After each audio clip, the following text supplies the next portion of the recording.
Okay, let's start to shift our focus a little bit with the hand and the collar and start to talk about how we can attack the neck. All right, this is a huge benefit of playing this game with the hand and the collar, because with the hand and the cross collar, I'm pretty much already set up for quite a few different variations of some chokes, and that's something that I want to make him feel and always be paying attention to, depending on where his posture is, where his neck is, where his head is, and be able to set these chokes up. All right. This one we're going to look at here is a nice variation to the loop choke. That's one of my favorites from this position. Okay. So I'm in my seated hand in the collar position here. All right. Now, talking about recognizing his head positioning and everything. If he's coming forward a little bit and he's low right here, he's asking for this one. Okay. My goal is, it's almost like a guillotine, like a snap down to a guillotine. Okay. I want to come behind his head, knock the top of his head down, and pass it into my armpit, just like this. All right. Now, there's many different ways to finish. Okay. Some people will finish right here with the loop going under their arm, and kind of staying with their guard. All right. One thing that I like to do after I do this, so I'm not quite I'm not quite taking so much risk in him being able to possibly defend or pass. After I get his head down, I'm going to kick this leg back and come up onto my knees, almost like a front headlock position. So once I hit his head down, I'm going to put my leg back, I get my shoulder behind his head, and I'm going to come up onto my knees. Okay? Now I'm set up to do more of the rolling loop choke. Okay? But one thing that he's probably still going to do is keep this arm tight, okay? Because he knows that if I get around this arm and I'm able to get my hand behind his head, I have the choke. So, little variation I like is, instead of looking to come around his arm, I'm going to reach and I'm going to grab the pants right at about the calf and shin level. From here, I'm going to get on my toes and I'm going to drive my head into this space right around his ribs and his hip. So I'm here, I'm on my toes, and I drive my head in. All the while, sit up, I have this grip under his chin. Okay? So I'm here, heads up.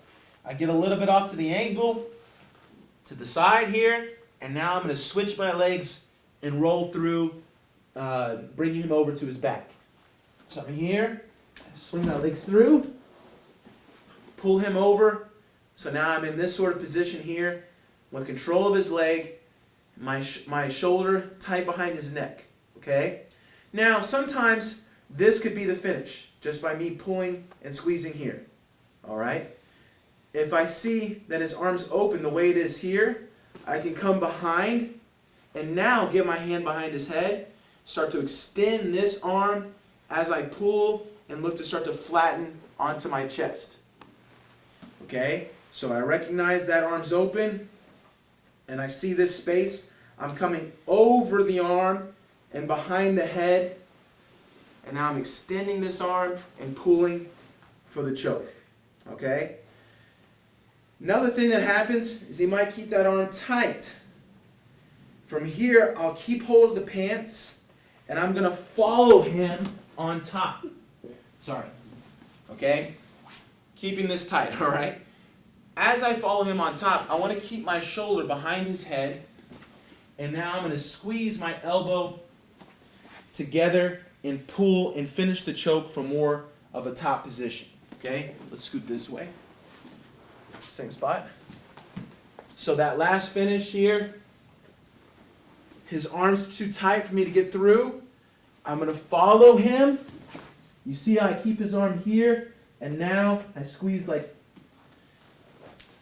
pulling and squeezing my elbow into my ribs. Okay? Let's run through it again. And there's one more finish that I want to add as well. So I'm here, and I sit up game, okay? I recognize his head's low. I'm going to pop his head and kick my leg back all at the same time, okay? So once I knock his head down, I'm already bringing my leg back and coming up, okay? Getting to like a front headlock position with my shoulder in the diamond of his neck and back here, all right? Now immediately I'm looking for that leg. I'm on my toes, driving my head into that space by his elbow and his knee. Okay, right here. Now twist, bring him over. Okay, let's turn. So from here, I can finish straight. I see his arms open. I can come through, extend and pull, finish there. If his arm's tight, I'll maintain control of his pants. You see how I turn up and I finish here. Okay? Let's turn to the side. That finish again. I'm still holding his pants. I'm squeezing, bringing his head up. That's driving his neck and chin down into my choking arm. And I'll finish there. Okay? And I have one more finish. It looks really funky. And I like to call it like an upside down bow and arrow choke. So one more time, I'm here. Now let's say he kept his arm tight and he's trying to roll away from the choke. Okay? Relieving the pressure. As he rolls away and he's turning like this, I'm going to lose it if I don't do anything immediately. Okay? I could try to follow him on top, but it could get a little scrambly. So what I'm going to do is I'm going to bring my legs up and I'm going to put my shin behind his neck. Here. So I have both shins, one behind his neck, one behind his back. And now I'm going to extend and pull and finish the choke like this. Okay? Turn to the side. So watch again. He kept his arm tight. He's starting to relieve the pressure by turning away. I keep my grips. Roll. So my right arm's around his neck, so I'm rolling over my right shoulder. And now here I drive and pull and catch the finish. One more time.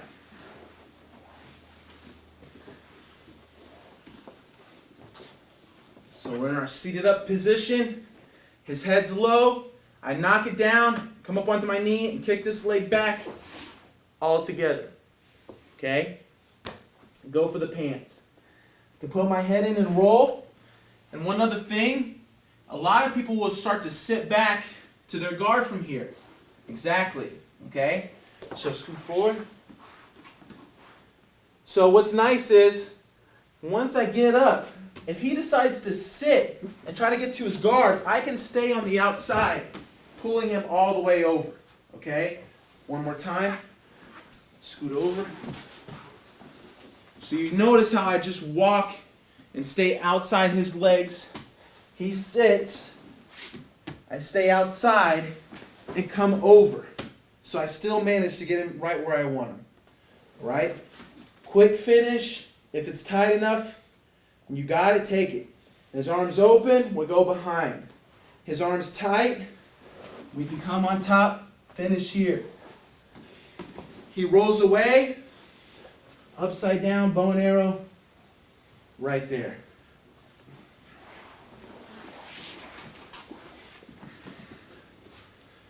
So this was a kind of a innovative position that I developed on my own. Part of it was taught to me, but then some of those finishes and ways that I like to take it were things that I kind of developed on my own. And once again, it's another, way for us to attack with the hand on the collar, always paying attention to the posture, and if we could just attack their neck, all right?